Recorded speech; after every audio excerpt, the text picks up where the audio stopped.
할렐루야. 12월 22일 목요일 짱목과 말씀 수다의 시간입니다. 오늘 주시는 말씀은 누가복음 20장 19절부터 26절의 말씀인데요. 하나님 말씀을 보시겠습니다. 서기관들과 대제사장들이 예수의 이 비유는 자기들을 가리켜 말씀하심인 줄 알고 즉시 잡고자 하되 백성을 두려워하더라.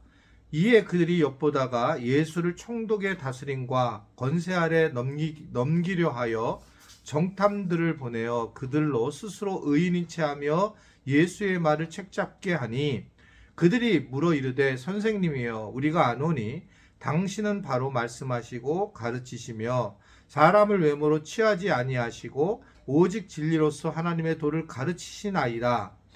우리가 가이사에게 세를 바치는 것이 옳으니까 옳지 아니니까 하니 예수께서 그 관계를 아시고 이르시되 데나리온 하나를 내게 보이라. 누구의 형상과 글이 여기 있느냐 대답하되 가이사의 것이니이다. 이르시되 그런즉 가이사의 것은 가이사에게 하나님의 것은 하나님께 바치라 하시니 그들이 백성 앞에서 그의 말을 능히 책잡지 못하고 그의 대답을 놀랍게 여겨 침묵하니라. 아멘. 예수님이 영향력을 발휘하자 그곳에 있었던 대제사장들과 서기관과 바리새인들은 이제 예수님에 대해서 분노가 일어나기 시작을 합니다. 자기들의 것, 즉 자기 밥그릇을 건드렸기 때문에 나타나는 현상이에요. 왜 이렇게 예수님을 미워할까? 자기들에게 특별히 잘못한 것이 없었는데 왜 이렇게 예수님을 시기하고 죽이려고 할까? 왜 그럴까요? 자기 것들이 건드렸을 때 이런 모습을 드러내는 것을 볼 수가 있습니다.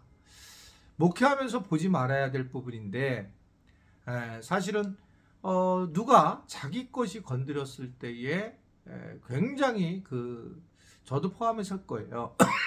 죄송합니다. 물 한 잔 먹을게요.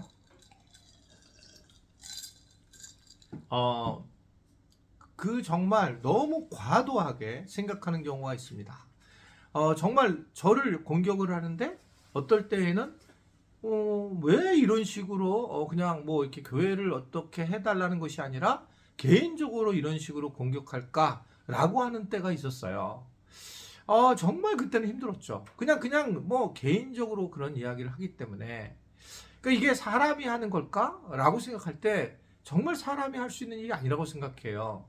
사람의 마음을 핥히고 아프게 하고 공격을 한다는 거죠. 계획적으로.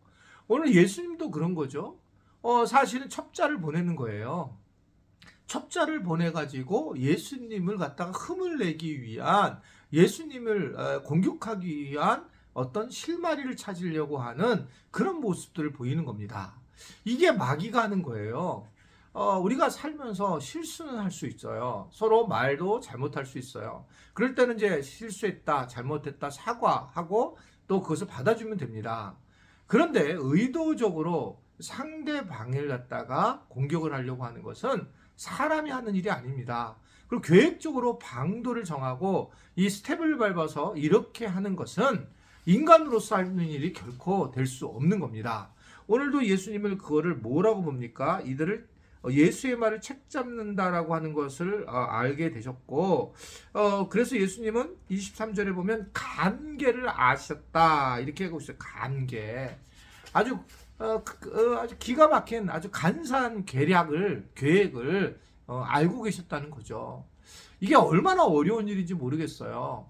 목회자로서 힘든 일은 바로 저는 이런 부분인데 예수님이 이렇게 당하신 것들을 저는 만분의 1, 천만분의 1을 경험한 거지만 이해가 돼요. 얼마나 이게 단순한 얘기가 아니라 그 상황에서 얼마나 힘들고 어려웠을까. 왜냐하면 사람으로 오신 예수님이시잖아요. 그러니까 이들은 또 이야기를 할 때 논리는 또 기가 막힙니다. 논리를 피죠. 그러면서 뭐라고 합니까? 사람은 외모로 취하지 아니하고 하나님 도를 가르치시는 게 맞죠? 라고 하는 겁니다. 그러니까 논리도 다른 사람들이 쉽게 넘어갈 수 있는 논리를 가지고 미혹의 영을 가지는 경우가 많이 있습니다. 우리가 같은 그 믿음의 사람을 잘 만나기 위해서 기도하는 게 참 중요해요. 사실은 이러한 미혹하는 영들로 함께 했던 사람들은 함께 어려움을 겪게 되는 거 볼 수 있습니다. 사람의 소리를 잘 판단하지 않고 그것을 받아들일 때에 깊이 기도하는 사람들은 이것이 하나님께서 하신 말씀인지 사람의 말인지를 구별을 하는데, 그렇지 못한 사람들은 거의 사람의 말을 듣고 거기에 홀려서 그렇게 바라보는 경우를 참 많이 보게 돼요.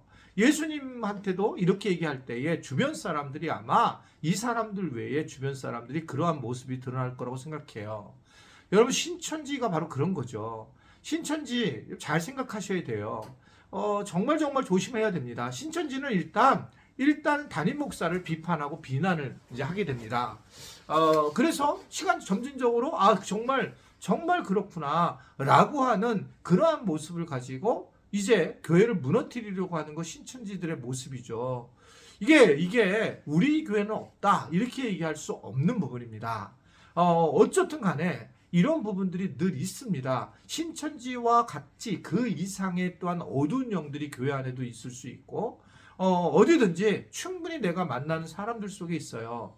그러니까 내가 만나는 사람들 중에서 이야기를 들으면 나를 평화를 주는지 비판하는 눈을 갖게 하고 자꾸나 어떤 내 마음속에 어둠을 주는지를 보시면 명료하게 이해할 수가 있습니다. 예수님은 이러한 이야기에 정확하게 답을 안 하죠. 왜냐하면 이들이 트랩을, 즉 덫을 건진 걸 아셨기 때문에, 관계를 아셨기 때문에 오히려 가이사의 것은 가이사에게, 하나님의 것은 하나님에게 라고 하는 유명한 말씀을 하게 되는 겁니다. 지혜로운 말씀을 전해지게 된 거죠. 사실은 이 목회도 마찬가지예요. 해답이 있는 것이 아니라 어느 순간에 보면 이것은 그 하나님의 것은 하나님께, 또는 가이사의 것은 가이사의 거가, 그렇게 생각하게 있어요. 이번에 예를 들면 코로나가 터졌을 때 왜 어떤 분은 자꾸 저희 교회가 방역을 갖다가 너무나 강화해서 한다. 아니 어떤 사람들은 그 광화문에 가서 데모도 하는데 왜 그걸 안 하냐라고 하신 분도 저한테 있었어요. 분명히. 참 어렵습니다. 저는 그러나 근본적으로 정부 방역 방침은 지켜야 된다는 사람이고, 이건 공교회를 위해서, 그리고 또한 최선을 다해서 하다가 이것이 끝났으면 이제 또한 최선을 다해서 현장으로 돌아와야 된다고 생각해요. 매번 영상으로 바라보는 분들도 사실은 안 됩니다. 이제는 영상으로 내려놓고 현장으로 나와서, 근데 이 영상으로는 회의를 하거나 좀 다른 부분에서 사용이 되고 성경 공부나 이런 걸 사용이 돼야 되고, 예배 자체는 저는 현장에 나와서 함께 더불어야 된다라고 하는 생각을 하게 됩니다. 아무쪼록 지금 혹시 영상으로만 보는 분들은 꼭 현장으로 다시 한번 결단해서 나올 수 있었으면 좋겠고, 이제는 그래서 우리가 현장을 통해서 다시금 옛날의 믿음을 회복하고 하나님 나라를 세워나가는 우리 지체들이 될 수 있게 되기를 간절히 바랍니다. 기도하겠습니다. 오늘도 하나님께서 우리에게 여러 방식으로 말씀을 해주셔서 감사합니다. 말씀에 따라 잘 반응하게 하시고, 또 무엇보다도 이 땅에, 이 교회에 여전히 미혹하는 영들이 있습니다. 거짓의 영들이 있습니다. 마귀의 어둠들이 있습니다. 이러한 일을 하는 또 신천지 같은 존재들도 있습니다. 아니, 신천지가 아니더라도 그러한 영적인 모습을 가진 분들도 있습니다. 우리가 지혜롭게 잘 분별하는 영을 주님 베풀어 주시고, 또 우리가 그 사람들의 이야기를 듣지 않고 거기에 휩쓸리지 않도록 저희들의 영혼을 붙잡아 주시고 인도하여 주시기를 원합니다. 오늘도 주님께서 말씀을 허락하신 것을 믿고 지혜롭게 살기를 간절히 바라며 예수님의 이름으로 기도드리옵나이다. 아멘.